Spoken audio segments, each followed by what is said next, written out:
नमस्कार। नेपाल टेलिभिजन समाचारमा यहाँलाई स्वागत छ। म सुरेन्द्र पौडेल र म छहरा दवाडी। समाचार सुरु गरौं प्रमुख समाचारबाट।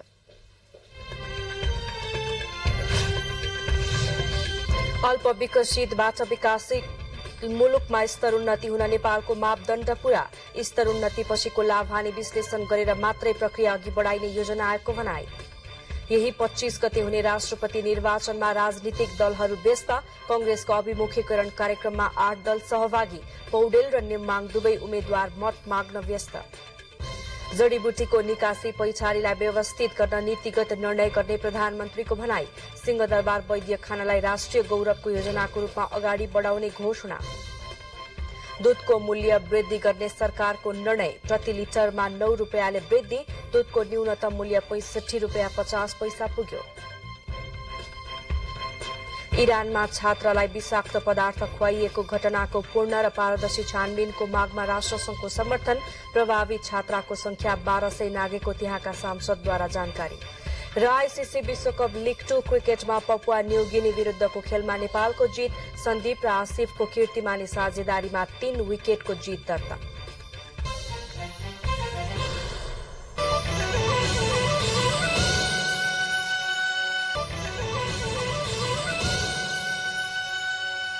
समाचार अब विस्तारमा। नेपालले अल्प विकसित देशको सूचीबाट स्तरोन्नति भई मध्यम स्तरको विकासशील देशका रूपमा सूचीकृत हुने मापदण्ड पूरा गरेको छ। विकासशील देशमा स्तरोन्नतिको लागि आर्थिक तथा जोखिम सूचकांक 32 भन्दा कम हुनुपर्ने, मानव सम्पत्ति सूचकांक 66 भन्दा माथि हुनुपर्ने र राष्ट्रिय प्रति व्यक्ति आय 1222 अमेरिकी डलर भन्दा बढ़ी हुनुपर्ने मापदण्ड रहेको छ। विकासशील देशमा स्तरोन्नति हुनका लागि महत्वपूर्ण 3वटा सूचाङ्क मध्ये कुनै 2वटा मापदण्ड पूरा हुनुपर्ने व्यवस्था छ। नेपालले अहिले 3वटा मध्ये 2वटा मापदण्ड पूरा गरेको र तेस्रो मापदण्डको नजिक पुगेका कारण संयुक्त राष्ट्र संघीय निकायले नेपालको विकास स्तर वृद्धि गर्नका लागि नेपाल योग्य बनेको छ। मानव सम्पत्ति सूचाङ्क 66 भन्दा माथि हुनुपर्नेमा नेपालको हाल 75 पुगेको छ। त्यसैगरी आर्थिक तथा वातावरण जोखिम सूचाङ्क 32 भन्दा कम हुनुपर्नेमा नेपालको 24.7 रहेको छ। कुल राष्ट्रिय आयमा प्रति व्यक्ति आय 1222 हुनुपर्नेमा नेपालको हाल करिब 1100 अमेरिकी डलर बराबर रहेको छ। यसअघि सन् 2021 मा गरिएको समीक्षामा नेपालको यस्तो आय 1027 अमेरिकी डलर रहेको थियो। यही प्रति व्यक्ति आयको मापदण्ड पूरा नभएका कारण नेपालले विकासशील देशमा स्तरोन्नति हुनका लागि केही वर्ष कुरेको थियो। 2वटा मापदण्ड नेपालले सन् 2018 मै पूरा गरेको थियो। अल्प विकसित देशको सूचीबाट मध्यम स्तरको विकासशील देशको सूचीमा स्तर वृद्धि हुँदा हाल अन्तर्राष्ट्रिय निकायहरूबाट पाउँदै आएको अनुदान लगायतका आर्थिक सुविधा कटौती हुने भएकोले स्तरोन्नतिको प्रक्रिया अघि बढाउने वा नबढाउने भन्ने विषयमा निर्णय हुन बाँकी रहेको राष्ट्रिय योजना आयोगले जनाएको छ। महत्त्वपूर्ण कुरा चाहिँ अब हाम्रो मानव जो सम्पत्तिको सूचाङ्क छ र आर्थिक जुन सूचाङ्क छ, आर्थिक र वातावरणीय सूचाङ्क छ, ती महत्त्वपूर्ण छन्। ती फेरि रिभर्स ब्याक हुन पनि सक्छन्।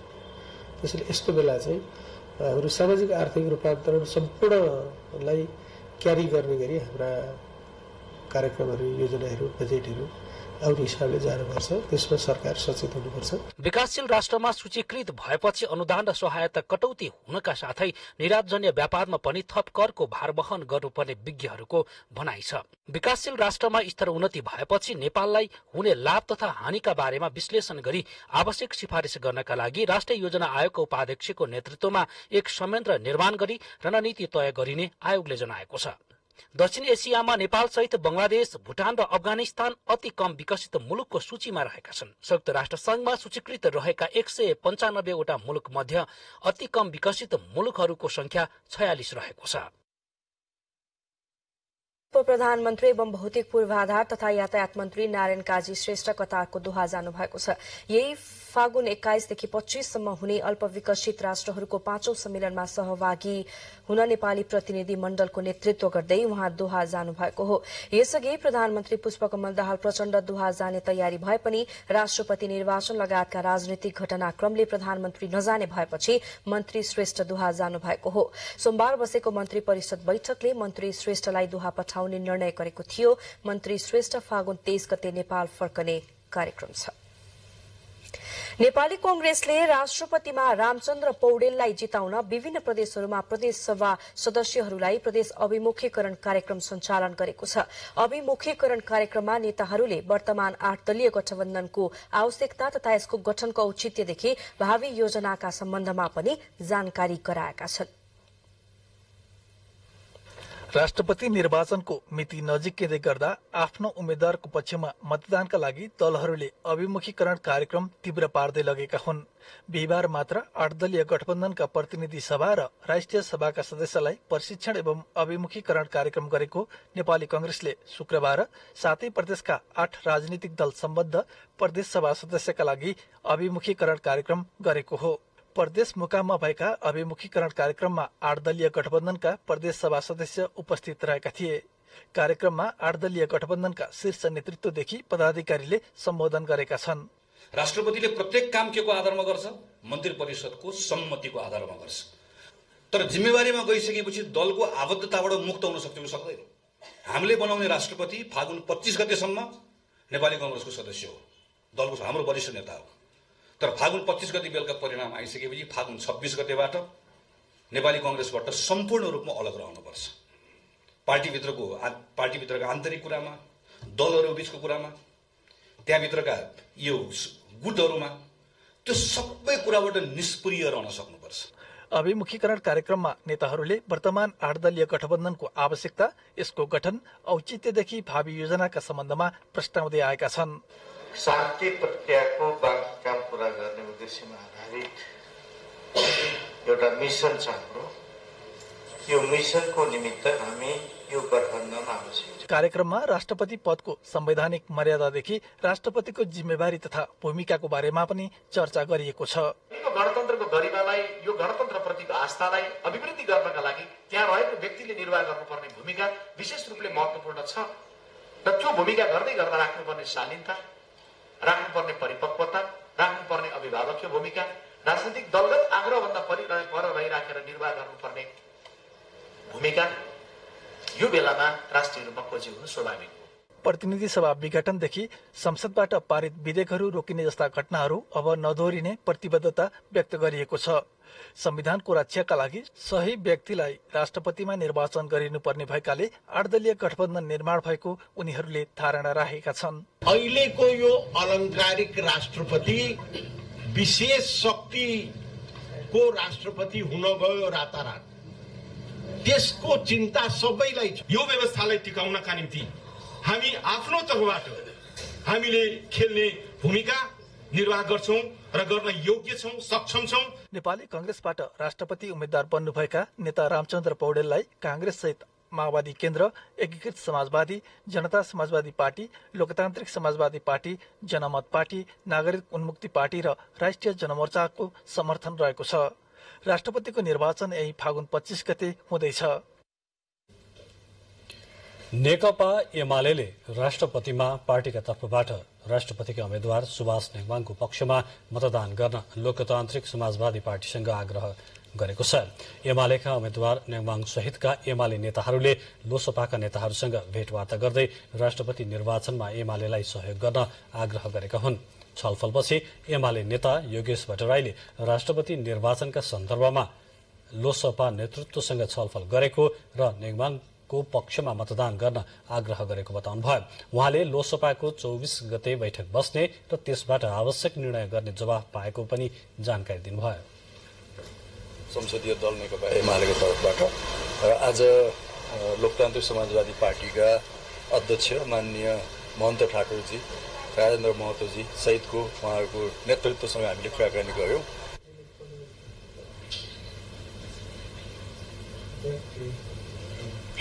लोसपाका नेता राजेन्द्र महतोले एमालेको प्रस्ताव सकारात्मक रहेको र पार्टीको बैठकमा छलफल गर्ने बताउनुभयो। महतोले राष्ट्रपतिका दुवै उम्मेद्वार बराबर भए पनि अहिले लोसपा 8 दलीय गठबन्धनको हिस्सा रहेकोले आवश्यक निर्णय पार्टी बैठकले लिने धारणा राख्नुभयो। यसैगरी नेकपा एमाले राष्ट्रपति निर्वाचनमा आफ्ना उम्मेद्वारको पक्षमा मतदान गर्न जनमत पार्टीसँग पनि आग्रह गरेको छ। जनमत पार्टीका अध्यक्ष सीके राउतसँग छलफल गर्दै एमालेबाट राष्ट्रपति उम्मेद्वार बन्नुभएका सुभाष नेवाङ लगायतका एमाले नेताहरूले राष्ट्रपति निर्वाचनमा सहयोग गर्न आग्रह गर्नुभएको हो। छलफलपछि एमाले उपमहासचिव पृथ्वी सुब्बा गुरुङले राष्ट्रपति निर्वाचनमा एमालेका उम्मेद्वारका बारेमा जानकारी गराएको र मत दिन आग्रह गरिएको बताउनुभयो। जनमत पार्टीका अध्यक्ष सीके राउतले पार्टीमा छलफल गरेर जवाफ दिने बताएको जानकारी दिनुभयो।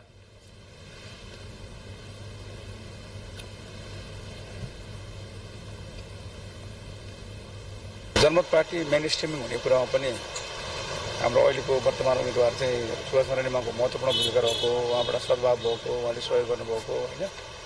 उहाँ चाहिँ जुन खालको चाहिँ एउटा नेसनल चाहिँ के अरे युनिटीको एउटा चाहिँ उपयुक्त पात्रको रूपमा चाहिँ देख्नु भएको छ। हामीले पनि अब छलफल राख्छौँ अनि मात्रै के जवाब दिन्छौँ भनेर मात्रै यति भनेका छौँ। बुलेटिनमा समाचारहरूको क्रम जारी छ। अहिलेलाई पालो भएको छ केही बेर विज्ञापनको। बाँकी समाचारमा फेरि स्वागत छ। 8 दलीय गठबन्धनबाट राष्ट्रपतिका उम्मेद्वार बन्नुभएका रामचन्द्र पौडेलले आफूलाई सहयोग गर्न राष्ट्रिय स्वतन्त्र पार्टीसँग आग्रह गर्नुभएको छ। आज स्वतन्त्र पार्टीको कार्यालय पुगेर राष्ट्रपतिका उम्मेद्वार पौडेल लगायत कांग्रेस नेताहरूले राष्ट्रपति निर्वाचनमा सहयोग गर्न आग्रह गर्नुभएको हो। नेताहरूसँगको भेटपछि कांग्रेस मुख्य सचेतक रमेश लेखकले राष्ट्रपतिको निर्वाचनमा पौडेलको पक्षमा मतदान गर्न आग्रह गरेको र सकारात्मक कुरा भएको जानकारी दिनुभयो। पार्टीको केन्द्रीय समितिको बैठक बसेर आवश्यक निर्णय गर्ने जवाब पाएको र आफूहरू आशावादी रहेको पनि उहाँले जानकारी दिनुभयो। उहाँहरूले चाहिँ के भने आफ्नो केन्द्रीय कार्य समिति राखेर छलफल गरेर हामी निर्णय गर्छौँ भनेर भन्नुभएको छ। उहाँहरूले आफ्नो प्रतिक्रियाबाट पुर्याउने नै हुनुभयो। राम्रो सौहार्दपूर्ण वातावरणमा कुराकानी भयो। लोकतान्त्रिक संस्कार भएको उम्मेदवारमा हाम्रो बुझिरहेको रहेको। त्यस्तै राष्ट्रिय स्वतन्त्र पार्टीका प्रमुख सचेतक सन्तोष परियारले राष्ट्रपतिका उम्मेद्वारलाई शुभकामना दिएको र केही दिनमै पार्टीको बैठक बसेर आवश्यक निर्णय लिने जानकारी दिनुभयो। राष्ट्रपति निर्वाचनका लागि कांग्रेस, नेकपा माओवादी केन्द्र, जनता समाजवादी पार्टी, नेकपा एकीकृत समाजवादी, लोकतान्त्रिक समाजवादी पार्टी, जनमत पार्टी, राष्ट्रिय जनमोर्चा र नागरिक उन्मुक्ति पार्टीका तर्फबाट कांग्रेसका वरिष्ठ नेता रामचन्द्र पौडेल साझा उम्मेद्वार हुनुहुन्छ। नेकपा एमालेका तर्फबाट राष्ट्रपति पदका उम्मेद्वार सुभाष चन्द्र नेवाङले सभामुख र संविधान सभाको जिम्मेवारीमा रहँदै निष्पक्ष र तटस्थताको परीक्षा उत्तीर्ण गरेको बताउँदै राष्ट्राध्यक्षको पद र गरिमाप्रति पनि आफू सचेत रहेको बताउनु भएको छ। उहाँले राजनीतिक अस्थिरताका कारण जनता उकुस मुकुसमा रहेको बताउँदै राष्ट्रपति निर्वाचित भएमा आफू सड़कमा निस्कदा जनताले जाम भोग्नु नपर्ने र उडानमा रहँदा आकाश अवरुद्ध नहुने पनि बताउनुभयो। उहाँले विगतमा सबै राजनीतिक दलको विश्वास जितेको सन्दर्भलाई सामुन्नेमा राखेर राष्ट्रपतिमा उम्मेद्वारी दिएको बताउँदै सांसदहरूसँगको भेटघाटबाट आफू अत्यन्तै उत्साहित भएको पनि बताउनुभयो। सभामुख हुँदा र संविधान सभाको अध्यक्ष हुँदा मैले यो परीक्षा दिइसकेको छु। त्यति बेला दलहरूले कहिले पनि प्रश्न उठाएनन् यसबारेमा। बरु कहिलेकाहीँ मेरै दलभित्र अलिअलि उठाइयो होला, होइन सुभाष नेवाङ त हाम्रो कमरेड हो त भनेर। तर मैले गरेको काम ठिक रहेछ भनेर म निरन्तर लागेँ। मलाई कतिपय ती प्रसङ्गहरू कण्ठै याद छ। त्यसैले मैले दाबीका साथ भने म त अलरेडी टेस्टेड मान्छे हुँ, परीक्षणमा सफलता प्राप्त गरेको मान्छे हुँ। संविधान सभाबाट मेरो अध्यक्षतामा संविधान बन्यो। संयोग भन्नुहोस्, मिठो संयोग। त्यो संविधानको पालना र संरक्षण गर्ने जिम्मेवारी भएको राष्ट्रपतिको पदमा अहिले म उम्मेद्वार छु। त्यसैले मलाई लाग्छ मेरो उम्मेदवारी उपयुक्त छ र त्यही उपयुक्तता ठानेर नै मलाई अगाडि बढाइएको हो भन्ने मेरो विश्वास छ। राष्ट्रिय जनमोर्चाका अध्यक्ष चित्रबहादुर केसीले राजतन्त्रवादीहरू सक्रिय हुन थालेकाले गणतन्त्र खतरामा परेको बताउनु भएको छ। राष्ट्रिय जनमोर्चा बागलुङको 7औं जिल्ला सम्मेलनको उद्घाटन गर्नुहुँदै अध्यक्ष केसीले बाहिरी देशको इशारामा राजनीतिक दलहरू अगाडि बढ्दै गएकाले देश समस्यामा पर्न थालेको बताउनुभयो। उहाँले लोकतन्त्र र गणतन्त्रलाई संकटमा पार्न विदेशी तत्वहरू लागिरहेको पनि बताउनुभयो। लोकतन्त्र र गणतन्त्रलाई जोगाउन दलहरू एकजुट भएर अघि बढ्नुपर्ने उहाँको भनाइ छ। प्रणाली फेरियो, राणा शासनको ठाउँमा राज शासन आयो, पञ्चायती व्यवस्थाको ठाउँमा चाहिँ गणतन्त्र आयो, संघीयता ल्याए, तर नेपाली जनताको चाहिँ अवस्था चाहिँ परिवर्तन आयो।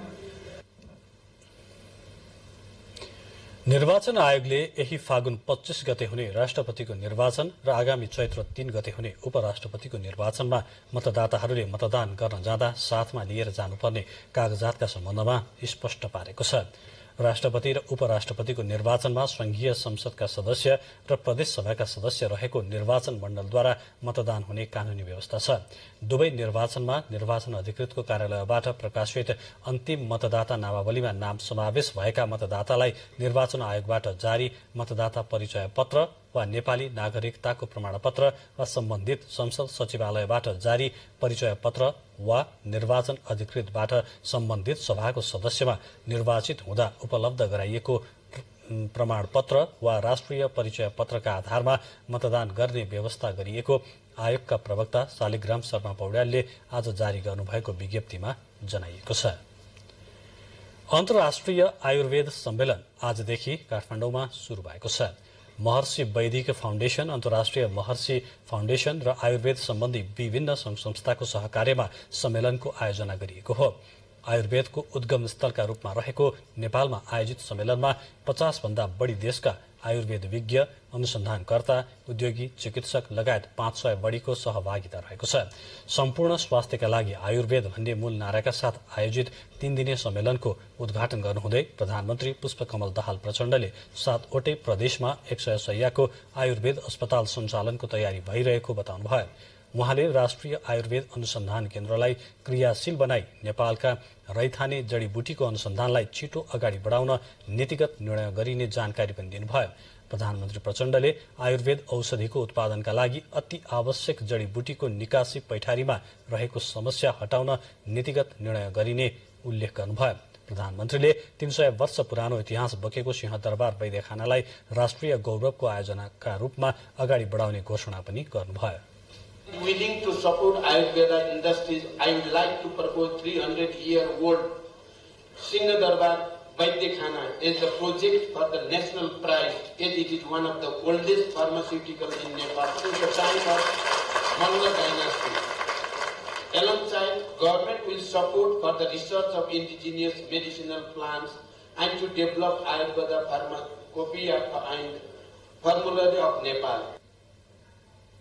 कार्यक्रममा नेपालका लागि भारतका राजदूत नवीन श्रीवास्तवले आयुर्वेदको प्रवर्धनका लागि भारत सरकारले छुट्टै मन्त्रालय नै स्थापना गरेर काम गरेको बताउनुभयो। नेपाल आयुर्वेद चिकित्सक संघका महासचिव डाक्टर कोपिला अधिकारी र नेपाल महर्षि वैदिक फाउन्डेशनका अध्यक्ष दीपक प्रकाश बास्कोटाले परम्परागत आयुर्वेद पद्धति तथा औषधिका बारेमा विश्व समुदायलाई जानकारी दिन सम्मेलनको आयोजना गरिएको जानकारी गराउनुभयो। संचार तथा सूचना प्रविधि मन्त्री रेखा शर्माले काभ्रेको पनौतीमा निर्माणाधीन सुरक्षण मुद्रण केन्द्रको स्थलगत निरीक्षण गर्नुहुँदै आउँदो चैत्र महिनाबाट अन्तशुल्क स्टिकर छाप्ने गरी काम गर्न निर्देशन दिनुभएको छ। 2वटा उच्च सुरक्षित डिजिटल मुद्रण मेसिन जडान भइसकेकोले चैत्रदेखि अन्तशुल्क स्टिकर छाप्न मन्त्री शर्माले निर्देशन दिनुभएको हो।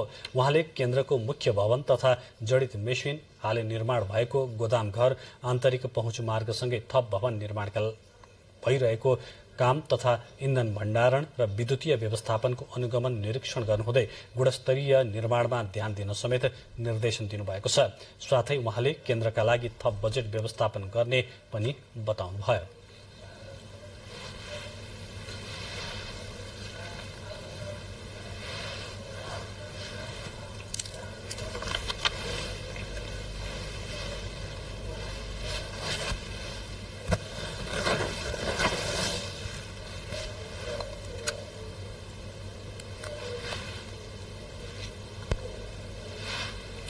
मन्त्रालयका सचिव वैकुण्ठ अर्यालले केन्द्रमा राहदानी, बैंक नोट, चालक अनुमति पत्र, स्मार्ट कार्ड, हुलाक टिकट, अन्तशुल्क स्टिकर, सिम कार्ड लगायतका सामग्री छाप्न सकिने गरी तयारी गरिएको बताउनुभयो। 1 वर्ष अघि इजरायलबाट ल्याइएका 2 थान छपाई मेसिनबाट वार्षिक 60 करोड़ अन्तशुल्क स्टिकर छाप्न सकिन्छ। हाल आन्तरिक राजस्व विभागबाट 43 करोड़ अन्तशुल्क स्टिकर छाप्न प्रस्ताव आएको केन्द्रका कार्यकारी निर्देशक विकल्प पौडेलले बताउनुभयो। उहाँका अनुसार केन्द्रमा चैत्रदेखि छपाई गर्न कागज, मसी लगायत आवश्यक सामग्रीको टेन्डर आह्वान गरिएको छ भने जनशक्ति व्यवस्थापनको प्रक्रिया समेत शुरू गरिएको छ। बुलेटिनमा समाचारहरूको क्रम निरन्तर छन्। अहिलेलाई फेरि पालो भएको बाँकी समाचारमा फेरि स्वागत छ।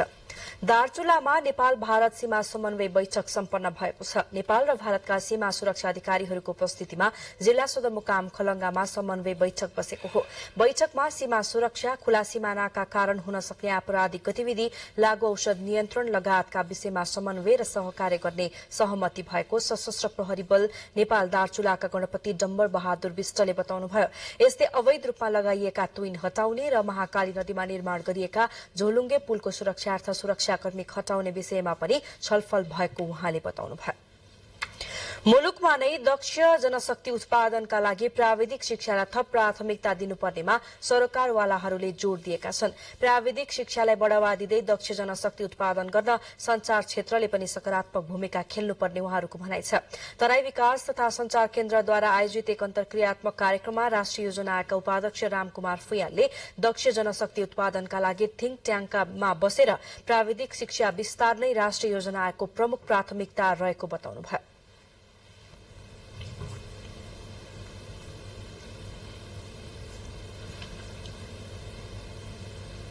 अपेक्षित उपलब्धिहरू भनेर काम गर्छ भने त्यो काम गर्दा कार्यान्वयन गर्नमा गएका आयोजनाहरूलाई कार्यान्वयन स्तरबाट हेर्दाखेरि राम्रोसँग भयो भएन, त्यहाँ समन्वय भयो कि भएन, कानुनहरूमा समस्या भयो कि, केही पक्षकारहरू आए कि, बोटलनेक्सहरू अझ बढ्दै गए कि भन्ने विषय पनि हेरेर निकायगत समन्वय गर्ने काम पनि राष्ट्रिय योजना आयोगले गर्ने गर्दछ। श्रम, रोजगार तथा सामाजिक सुरक्षा मन्त्रालयका सचिव एक नारायण अर्यालले दैनिक 2500 को हाराहारीमा युवाहरू रोजगारीका लागि विदेश पलायन हुनुपर्ने बाध्यता रहेको बताउनुहुँदै रेमिट्यान्सकै भर पर्नुपर्ने यो अवस्थामा सुधार आवश्यक भएको बताउनुभयो।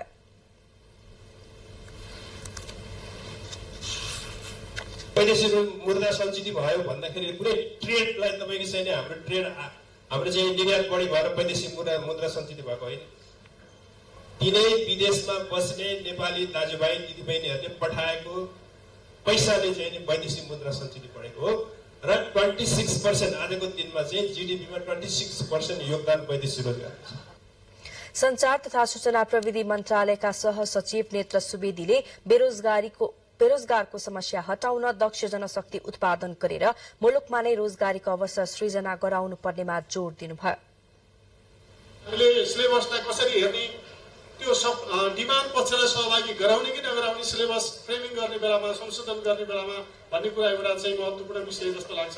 र सँगसँगै अहिले मैले अहिले भनिरहेको थिएँ इन्टरनेटको क्षमता, टेलिफोनको क्षमता, यी सबै कुरा जोडिँदो रहेछ हाम्रो शिक्षामा। यसको कभरेज कस्तो छ, क्वालिटी कस्तो छ भन्ने विषयलाई पनि हामी हेर्नुपर्ने हुन्छ। कार्यक्रममा प्रेस काउन्सिलका अध्यक्ष बालकृष्ण बस्नेत, शिक्षा मन्त्रालयका सचिव रामकृष्ण सुवेदी, भौतिक तथा यातायात मन्त्रालयका सचिव केशव कुमार शर्माले मुलुकमा नै दक्ष जनशक्ति उत्पादनमा जोड़ दिएर युवालाई स्वदेशमा नै आत्मनिर्भर बनाउन केन्द्रित हुनुपर्ने बताउनुभयो। प्राविधिक तथा व्यावसायिक तालिम परिषदका अनुसार देशभर 572 सामुदायिक विद्यालयमा प्राविधिक शिक्षाको पढ़ाई भइरहेको छ। पाल्पाबाट बसाई सराई गर्नेहरूको संख्या बढ़न थालेको छ। ठूला शहरमा धेरै सुविधा पाउने अपेक्षाले हाल रूपन्देहीको बुटवलसँगै तराईका विभिन्न भाग तथा संघीय राजधानीमा बसाई सराई गरी जानेहरू बढ़ेका हुन्। पछिल्लो 7 महिनामा तिनाउ गाउँपालिकाबाट 34 घर परिवारले तिनाउ गाउँपालिकाबाट बसाई सराई गरेर गाउँ छाडेका छन्। 34 घर परिवारका 113 जना नागरिक बसाई सराई गरी अन्यत्र गएका हुन्। रिब्दी कोटमा पछिल्लो 7 महिनामा 82 घर परिवारका 291 जना बसाई बसाइसराई गरी गाउँपालिका छाडेका छन्। तानसेन नगरपालिकाबाट 155 घर परिवारका 525 जना पनि बसाइसराई गरी गएका छन्। बगनासकाली गाउँपालिकाबाट 57 घर परिवारका 271 जना बसाइसराई गरी गएका छन्। अन्य गाउँपालिका र नगरपालिकामा पनि सम्बन्धित गाउँपालिकाबाट बसाइसराई गरी जानेको संख्या बढ्दो छ। आफू बसोबास गरिरहेको ठाउँभन्दा अन्य ठाउँमा बढ़ी सुविधासहित आर्थिक उन्नति वा प्रगति हुने सम्भावना देखेर मानिसहरू वासस्थान परिवर्तन गर्ने गरेको तिनाउ गाउँपालिकाका अध्यक्ष प्रेम श्रेष्ठले बताउनुभयो। अदुवाले राम्रो बजार नपाएपछि स्याङ्जाका किसानहरूलाई समस्या भएको छ। मसला जोन अन्तर्गत अदुवा खेतीको कार्यक्रम सञ्चालन गरिएको स्याङ्जामा कृषकले उत्पादन गरेको अदुवाले राम्रो मूल्य नपाएपछि व्यापारीले जति दिन्छन् त्यति मूल्यमा बेच्न बाध्य हुनु परेको किसानहरूको गुनासो छ। स्याङ्जामा यस वर्ष 6000 मेट्रिक टन भन्दा बढी अदुवा उत्पादन भएको छ। सिंचाईको राम्रो सुविधा नभएको बारीमा किसानको रोजाई बनेको अदुवा खेतीले बजार पाउन छाडेपछि किसान निराश बनेका छन्।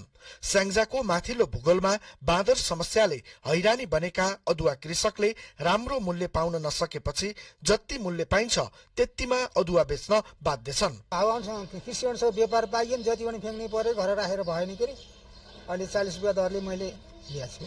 अझ यही खेतीमा आश्रित रहन पर्ने कृषकहरू त झन मारमा परेका छन्। मेरो केही कम्तीमा पनि 35-40 क्विन्टल मेरो अदुवा होला। आय आर्जन भनेको मेरो यति मात्रै हो। मेरो असली व्यवसाय पेसा भन्ने मेरो। स्याङ्जामा प्रधानमन्त्री कृषि आधुनिकीकरण परियोजना मसला जोन अन्तर्गत अदुवाको विभिन्न कार्यक्रम सञ्चालन गरिएको छ।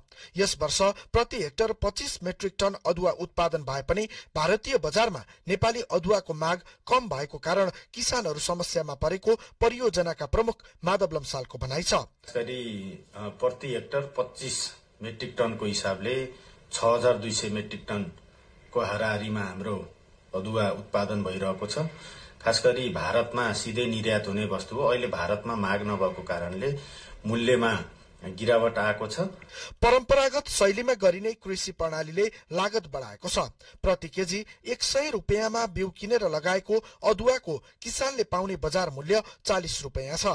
एकातिर किसानले राम्रो मूल्य पाउन सकेका छैनन् भने अर्कोतिर उपभोक्ताले पनि प्रति केजी 100 रुपियाँ भन्दा बढीमा खरिद गर्न बाध्य छन्। नेपाल सरकारले मसला जोन मार्फत अदुवा खेती विस्तार गर्ने कार्यक्रम ल्याएको छ। तर अदुवाबाट बन्ने अचार, सुठो, मसला, जुस लगायत वैकल्पिक वस्तु बनाउने मेसिनमा अनुदान र प्राविधिक तालिम प्रदान गर्दै कृषकलाई उत्साहित बनाउनु पर्ने किसानहरूको माग छ। सुशील सुवेदी, नेपाल टेलिभिजन, गण्डकी प्रदेश, स्याङ्जा। हरेक वर्ष मार्च 3 तारिखका दिन मनाइने विश्व वन्यजन्तु दिवस नेपालमा पनि विविध कार्यक्रमको आयोजना गरी मनाइएको छ। हुम्लाको सदरमुकाम सिमकोटमा रयाली सहित विभिन्न कार्यक्रमको आयोजना गरिएको छ। वन्यजन्तु संरक्षणका लागि साझेदारी भन्ने नाराका साथ तेस्रो ध्रुव संरक्षण संस्थाको आयोजना र नामखा सिमकोट गाउँपालिका र डिभिजन वन कार्यालय हुम्लाको समन्वयमा विश्व वन्यजन्तु दिवस मनाइएको हो। हुम्ला जिल्ला नेपालमै वन चौरी पाउने एक मात्र जिल्ला भएकोले यसको संरक्षणका लागि विशेष ध्यान दिइएको नामखा गाउँपालिकाका अध्यक्ष प्रेम बहादुर लामाले बताउनुभयो।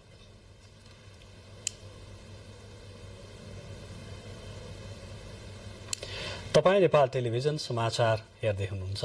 बुलेटिनको बीचमा अब प्रमुख समाचार फेरि एकपटक। अल्प विकसितबाट विकासशील मुलुकमा स्तरोन्नति हुन नेपालको मापदण्ड पूरा। स्तरोन्नति पछिको लाभ हानि विश्लेषण गरेर मात्रै प्रक्रिया अघि बढाइने योजना आयोगको भनाई। यही 25 गते हुने राष्ट्रपति निर्वाचनमा राजनैतिक दलहरू व्यस्त। कांग्रेसको अभिमुखीकरण कार्यक्रममा 8 दल सहभागी। पौडेल र नेङमाङ दुवै उम्मेद्वार मत माग्न व्यस्त। जडीबुटीको निकासी पैठारीलाई व्यवस्थित गर्न नीतिगत निर्णय गर्ने प्रधानमन्त्रीको भनाई। सिंहदरबार वैद्यखानालाई राष्ट्रिय गौरवको आयोजनाका रूपमा अगाडि बढाउने घोषणा। दूधको मूल्य वृद्धि गर्ने सरकारको निर्णय। प्रति लिटरमा 9 रुपियाँले वृद्धि। दूधको न्यूनतम मूल्य 65 रुपियाँ 50 पैसा पुग्यो। इरानमा छात्रालाई विषाक्त पदार्थ खुवाइएको घटनाको पूर्ण र पारदर्शी छानबिनको मागमा राष्ट्रसङ्घको समर्थन। प्रभावित छात्राको संख्या 1200 नाघेको त्यहाँका सांसदको भनाई। र आईसीसी विश्वकप लीग 2 क्रिकेटमा पपुवा न्युगिनी विरुद्धको खेलमा नेपालको जित। सन्दीप र आसिफको कीर्तिमानी साझेदारीमा 3 विकेटको जित दर्ता। अब बाँकी समाचार। कायम मुकायम प्रधान न्यायाधीश हरिकृष्ण कार्कीले सर्वोच्चदेखि उच्च र जिल्ला तहमै न्यायाधीशहरूको नियुक्ति हुन नसक्दा न्याय सम्पादनमा ढिलाइ भएको बताउनु भएको छ। उच्च अदालतका पूर्व न्यायाधीश द्वारिकामान जोशीद्वारा लिखित देवानी कानूनका विविध आयामहरू पुस्तकको विमोचन गर्दै कायम मुकायम प्रधान न्यायाधीश कार्कीले आज काठमाडौँमा सो कुरा बताउनु भएको हो। वर्षौं पुराना मुद्दाको फैसला गर्न समेत न्यायाधीशको अभावले समस्या भएको बताउँदै प्राविधिक वित्तीय र प्रविधिको विश्वसनीयताको सुनिश्चितताका कारण मुद्दाको पेशी तोक्ने कार्यमा स्वचालित प्रणाली अवलम्बन गर्न ढिलाइ भएको पनि उल्लेख गर्नुभयो। अदालतभित्र रहेका विकृति, विसंगति र भ्रष्टाचार अन्त्य गर्न विगतमा आफ्नै अध्यक्षतामा गठित समितिको प्रतिवेदन कार्यान्वयन गर्ने काम समेत भइरहेको उल्लेख गर्दै कायम मुकायम प्रधान न्यायाधीश कार्कीले कसैको छिटो पालो आउने, कसैको लामो समयसम्म पनि पालो नआउने अवस्था अन्त्य गर्ने प्रयास भइरहेको समेत उल्लेख गर्नुभयो। समस्या त्यो समाधानका उपायहरू निकाल्नुपर्ने अवस्था हुँदाखेरि हामीले त्यस दिशातर्फ पनि केही कदमहरू चालेका छौं। महान्यायाधिवक्ता डाक्टर दिनमणि पोखरेल, पुस्तकका लेखक द्वारिकामान जोशी लगायत अन्य वक्ताहरूले अंशबण्डा सम्बन्धी कानूनका बारेमा गहन छलफल हुनुपर्ने तथा देवानी कानूनमा समेटिएका फलोपभोग, सुविधाभार, अनुचित समृद्धि, दुष्कृति जस्ता नयाँ विषयवस्तुलाई अवधारणागत स्पष्टताका साथ प्रयोगमा ल्याउनु पर्नेमा जोड़ दिनुभयो। पुस्तकमा देवानी कानून सम्बन्धी अवधारणा र विधि शास्त्रीय मान्यता तथा अदालती अभ्यासलाई समेटिएको छ। विश्वमा प्रत्येक 5 जना मध्ये 1 जनामा बहिरोपनको समस्या रहेको तथ्याङ्क छ। विश्वका 1 अर्ब 50 करोड़ मानिस कुनै न कुनै प्रकारको बहिरोपनबाट पीड़ित छन्। त्यसमध्ये 43 करोड़ मानिसलाई उपचारको आवश्यकता रहेको विश्व स्वास्थ्य संगठनले जनाएको छ। आज विश्वभर हेरचाह गरौं, कान र श्रवण शक्ति वास्तविक रूपमा हामी सबैका निम्ति भन्ने नाराका साथ विश्व श्रवण दिवस मनाइयो। नेपाल पनि दक्षिण एसियामै सबैभन्दा बढ़ी बहिरोपनको समस्या रहेको मुलुक हो। नेपालमा 16% मानिसमा कुनै न कुनै प्रकारको बहिरोपन रहेको छ। नेपालमा सबैभन्दा बढ़ी अपाङ्गता बहिरोपन भएकाहरूमा रहेको छ। भारतमा पनि 8% मानिसमा मात्रै बहिरोपन रहेको छ। दक्षिण एसियामा भूटान र अफगानिस्तान भन्दा पनि पछाडि नेपाल रहेको छ। रोकथाम र उपचारमा पहल गरे 60% बहिरोपन निको हुने वीर अस्पतालका नाक, कान, घाँटी रोग विशेषज्ञ प्राध्यापक डाक्टर दिपेन्द्र श्रेष्ठले बताउनुभयो। 16% चाहिँ मान्छेमा चाहिँ केही न केही रूपमा बहिरोपनको समस्या रहेको छ र जुन चाहिँ साउथ एसियामा सबैभन्दा बढी हो।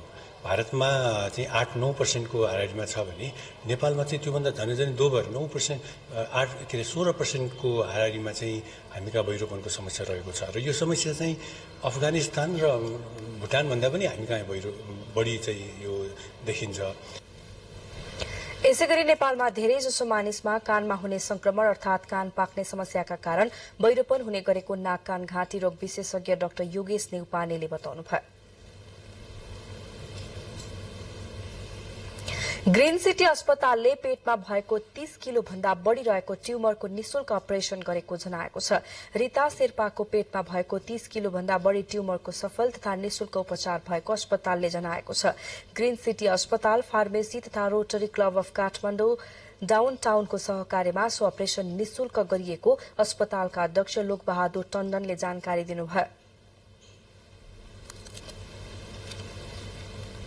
सरकारले गरेको मूल्यमा पनि हामी प्राइभेट सेक्टरका हस्पिटलहरूले काम गर्न सक्ने वातावरण छ र त्यो चाहिँ हामीले वातावरण पाइरहेका छौँ। यस्तै अस्पतालले असहाय तथा कम आर्जन भएका व्यक्तिहरूलाई पनि विभिन्न स्वास्थ्य उपचार निशुल्क गर्दै आएको जनाएको छ। नवलपरासीमा व्यावसायिक रूपमा कालिज पाल्नेहरूको संख्या बढ़दै गएको छ। व्यवसायबाट सन्तोषजनक रूपमा उत्पादन बढ़ाउन सकिने भए पनि बजारीकरणको समस्या रहेको कृषकहरू बताउँछन्। व्यावसायिक रूपमा कालिज पालन गर्दै आएका नवलपरासी पूर्व कावासोतीका नन्दलाल लामिछानेले 1.5 वर्ष अगाडि 10 कट्ठा जग्गा भाडामा लिएर कालिज पालन व्यवसाय शुरू गर्नुभएका लामिछानेको फार्ममा अहिले पनि 500 भन्दा बढ़ी कालिज रहेका छन्। आगामी वर्ष 10,000 पाल्ने लक्ष्य रहेको लामिछानेको भनाइ छ। तर बजारको समस्या हुँदा व्यवसायबाट उत्साहित हुन भने नसकिएको उहाँले गुनासो गर्नुभयो। समाजलाई सुसज्जित बनाउन संचार माध्यमको भूमिका आवश्यक रहेको प्रतिनिधि सभाका सभामुख देवराज घिमिरेले बताउनु भएको छ। अन्तर्राष्ट्रिय महिला दिवसको सन्दर्भ पारेर प्रेस काउन्सिल नेपालले आयोजना गरेको मिडियामा महिलाको सवाल विषयक अन्तर्क्रिया कार्यक्रमको उद्घाटन गर्नुहुँदै सभामुख घिमिरेले राष्ट्रको चौथो अंग मानिएका संचारकर्मीहरूको हक अधिकार र सुरक्षाको ग्यारेन्टी हुनुपर्ने बताउनुभयो। संचार क्षेत्रमा रहेका समस्याका बारेमा संसदमा छलफल गरी समाधानका उपाय अवलम्बन गरिने उहाँको भनाइ छ। भावी दिनहरूमा ऐनहरू कसरी बनाउने, बनेका ऐनहरूलाई कार्यान्वयन कसरी गर्ने, कार्यान्वयन गर्ने विभिन्न क्षेत्रबाट महिलाहरूको पत्रकारितामा सहभागिताको महत्व के छ, किन यसलाई बढाउनुपर्छ। कार्यक्रममा डाक्टर कुन्दन अर्याल र दुर्गा भण्डारीले मिडियामा महिलाको मुद्दा र संचार माध्यममा महिलाहरूले खेलेको भूमिकाका विषयमा कार्यपत्र प्रस्तुत गर्नुभएको थियो। सो कार्यपत्रको समीक्षा गर्नुहुँदै डाक्टर टंक उप्रेती र अधिवक्ता कुमारी खरेलले मिडियामा महिलाहरूको अधिकतम उपस्थिति उत्थान गर्न महिलाहरूमाथि सकारात्मक सोच र समावेशी मिडियाको खाँचो रहेको बताउनुभयो। प्रेस काउन्सिलका अध्यक्ष बालकृष्ण बस्नेतको अध्यक्षतामा सम्पन्न कार्यक्रममा सहभागी संचारकर्मीहरूले महिला संचारकर्मीहरूको पीड़ा र हक अधिकारका बारेमा आफ्ना धारणा राख्नु भएको थियो। अब मुलुक बाहिरका प्रसंग। संयुक्त राष्ट्रसंघका महासचिव एन्टोनियो गुटेरेसले लैंगिक समानताका लागि आवश्यक पहल गर्न र यसका लागि वातावरण निर्माण गर्न सबैसँग आग्रह गर्नुभएको छ। उहाँले विश्वमा महिला समानता कायम गर्न र यसका लागि आवश्यक पहल गर्न आग्रह गर्नुभएको हो। नारी दिवसका अवसरमा दिनुभएको सन्देशमा उहाँले यस्तो धारणा व्यक्त गर्नुभयो। महासचिव गुटेरेसले यस वर्षको विश्व नारी दिवसको नारा लैंगिक समानताका लागि डिजिटल तथा प्राविधिक विकास भन्ने रहेकोले विश्वमा लैंगिक समानताका लागि प्रविधिमा विकास गर्न र यसमा सहयोग गर्न आग्रह गर्नुभएको हो। हरेक वर्ष 8 मार्चमा मनाइने विश्व नारी दिवस यस वर्ष लैंगिक समानताका लागि प्रविधिको विकास भन्ने नाराका साथ मनाउन लागि छ। उहाँले सो सन्देशमा विश्वका नारीहरूलाई पनि प्रविधिमा पहुँचका साथै प्रविधिको विकासका माध्यमबाट नारी समानताको वातावरण निर्माण गर्न सकिने बताउनु भएको छ। विश्व नारी दिवसका अवसरमा दिनुभएको आफ्नो सन्देशमा उहाँले प्रविधिमा महिलाको पहुँच एवं उनीहरूले आर्जन गर्न सक्ने प्राविधिक ज्ञानले बालिकालाई शिक्षामा पहुँच प्रदान गर्नुका साथै विश्वमा लैंगिक समानता कायम गर्न सघाउ पुग्ने विश्वास पनि व्यक्त गर्नुभएको छ।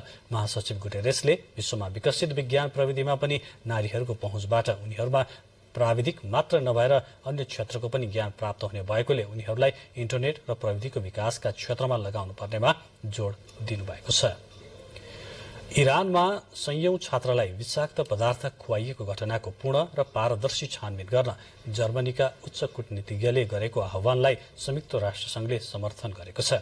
जर्मनीका उच्च कूटनीतिज्ञले गरेको छानबिनको मागलाई राष्ट्रसंघले समर्थन गरेको हो।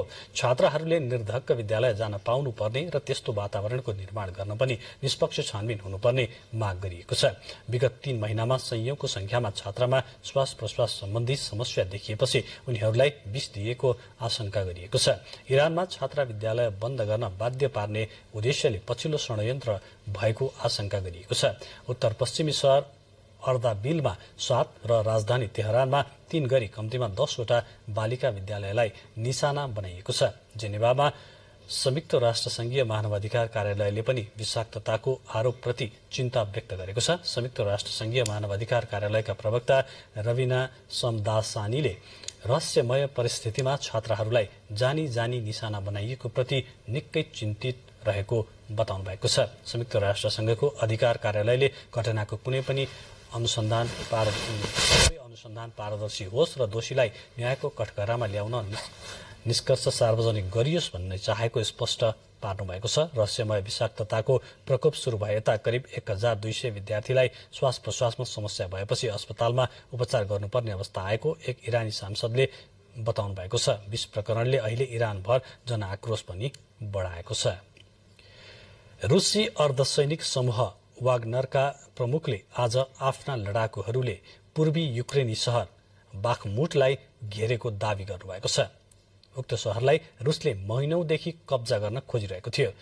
वाग्नर अर्धसैनिक समूह इकाइहरूले बाखमुटलाई घेरिसकेको र अब शहर छोड्न एउटा मात्र बाटो बाँकी रहेको रुसी अर्धसैनिक समूह वाग्नरका प्रमुख एभगेनीले प्रियोगजिनले बताउनु भएको समाचारमा उल्लेख छ। युक्रेनी राष्ट्रपति भोलोदिमिर जेलेन्स्कीलाई समेत शहर छोड्न आह्वान गरिएको समाचारमा जनाइएको छ। अब छोटो विश्राम, त्यसपछि बाँकी समाचार क्रम।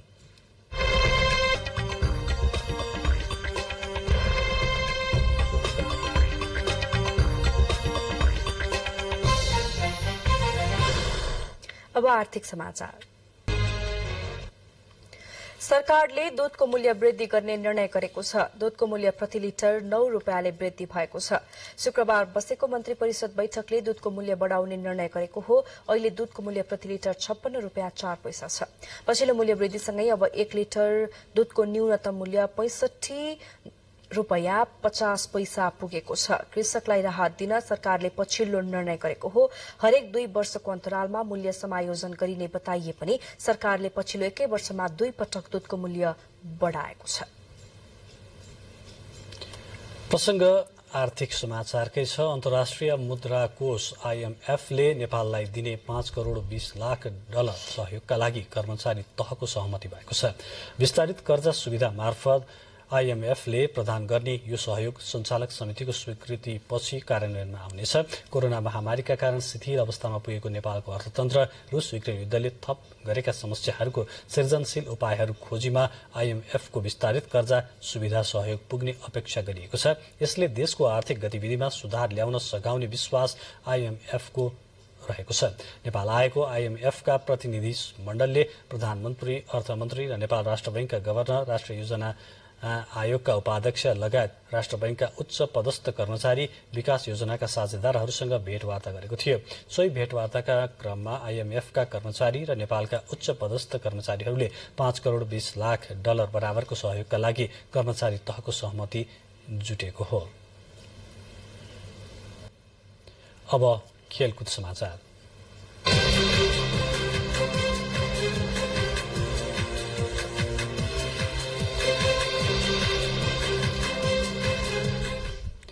अन्तर्राष्ट्रिय क्रिकेट परिषद ICC को विश्वकप लीग 2 क्रिकेटमा नेपालले पपुवा न्यू गिनी PNG-लाई 3 विकेटले पराजित गरेको छ। UAE-मा भइरहेको त्रिदेशीय श्रृंखलामा PNG-ले दिएको 180 रनको लक्ष्य नेपालले 12 बल बाँकी छँदै पूरा गर्यो। नेपालको जितमा आसिफ शेख तथा सन्दीप लामिछानेले कीर्तिमानी साझेदारी गरे। जितका लागि 180 रनको लक्ष्य पाएको नेपालका लागि सन्दीप र आसिफले 8औं विकेटमा 77 रनको अभिजित साझेदारी गरेका थिए। नेपालका लागि प्लेयर अफ द म्याच समेत बनेका ओपनर आसिफ शेखले 86 रन बनाए। सन्दीप लामिछानेले 35 रन बनाउन सफल भए। कुशल मल्लले 26 बलमा 23 रन बनाए। ज्ञानेन्द्र मल्ल 6 मल्ल 23 रनमा आउट भएका थिए। कप्तान रोहित पौडेल र आरिफ शेखले समान 1-1 रन बनाए। यसअघि पहिले ब्याटिङ गरेको PNG-ले 49 ओभर 2 बलमा अल आउट हुँदै 179 रन बनाएको थियो। PNG विरुद्ध नेपालका सोमपाल कामी र दिपेन्द्र सिंह ऐरीले समान 2-2 तथा कुशल मल्ल, सन्दीप लामिछाने र करण केसीले समान 1-1 विकेट लिए। अब नेपालले UAE भ्रमणको अन्तिम खेलमा फागुन 22 गते घरेलु टोलीसँग खेल्नेछ र खेल्न बाँकी 5 खेल मध्ये 5मा जित हासिल गरे नेपालले सिधै विश्वकपमा स्थान पाउने सम्भावना पनि बलियो छ।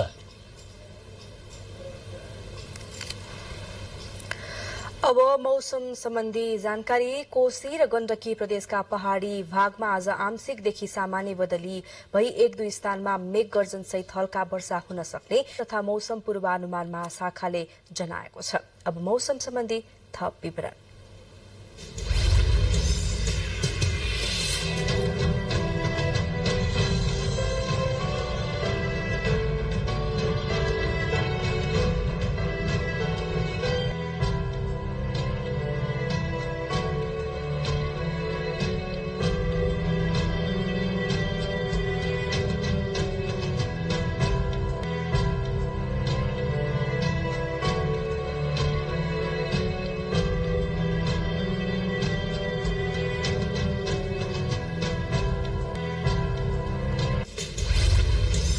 बुलेटिनको अन्त्यमा प्रमुख समाचार फेरि एकपटक। अल्प विकसितबाट विकासशील मुलुकमा स्तरोन्नति हुन नेपालको मार्च गते हुने राष्ट्रपति निर्वाचनमा राजनीतिक दलहरू व्यस्त।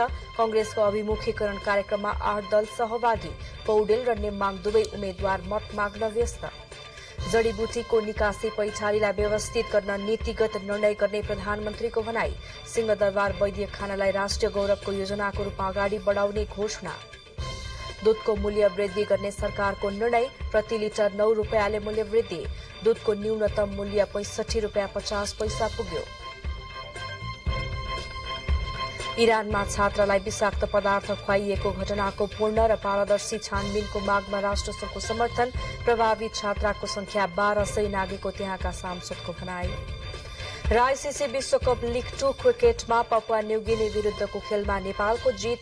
सन्दीप र आसिफको कीर्तिमानी साझेदारी। अहिलेलाई समाचारको सिलसिला यति नै। नेपाल टेलिभिजन हेर्दै गर्नुहोला। नमस्कार।